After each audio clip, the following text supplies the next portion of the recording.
నంద్యాల మున్సిపాలిటీలో municipal gate వసూలు వేలంపాట వాయిదా. సంవత్సరాలుగా వాయిదా పడుతున్న గేటు వసూలు. Nandyal news night focus. Municipality కార్యాలయంలో మున్సిపల్ కూరగాయల గేటు వసూళ్లకు వేలంపాటకు ఎవరు రాకపోవడంతో వాయిదా వేసినట్లు తెలిపిన మున్సిపాలిటీ అసిస్టెంట్ కమిషనర్ వెంకటదాసు స్థానిక నంద్యాల పట్టణంలో గత 2.5 సంవత్సరాల నుంచి మున్సిపల్ గేటు పనులకు వేలంపాట నిర్వహించడం జరిగింది. గతంలో ₹1 కోటి పలికిన గేటు వసూళ్లు ఇప్పుడు కనీసం ఎవరూ కూడా రావడం లేదు.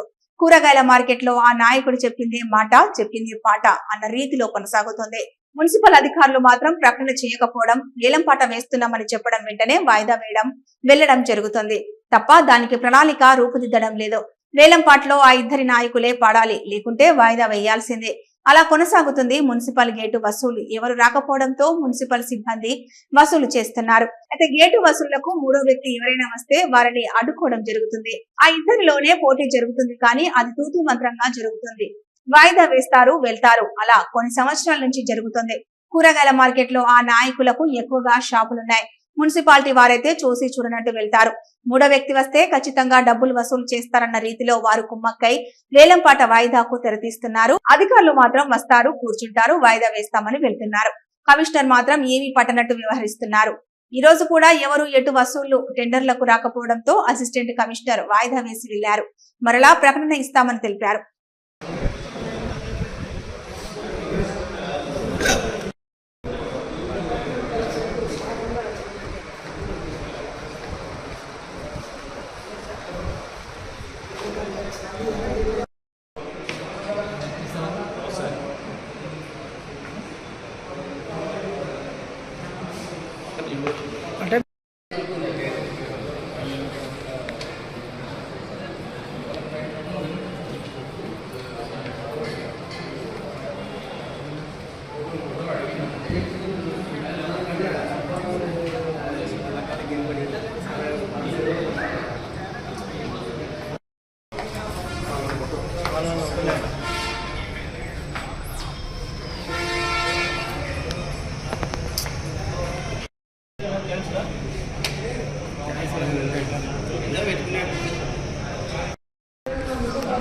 మంచిగా ఇప్పిస్తున్నాంలే సార్.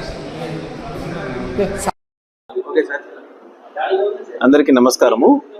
ఈరోజు నంద్యాల మున్సిపాలిటీ పరిధిలో మనకు ఉన్నటువంటి ఈ యొక్క 25 ఆర్థిక సంవత్సరాలకు సంబంధించినటువంటి మార్కెట్ వేలం అనేది దానికోసం చెప్పి రెండవసారి ఒక వేలంపాట మరలా నిర్వహించడం జరిగింది. ఈ వేలంపాటలో ప్రస్తుతము ఎవరు పాల్గొకపోవడంతో జరగడంతో ప్రస్తుతానికి ఈ వేలంపాటను వాయిదా వేస్తున్నాం. మళ్ళీ ఉన్నతాధికారులకు ఈ నివేదిక ఇవ్వడం జరుగుతుంది.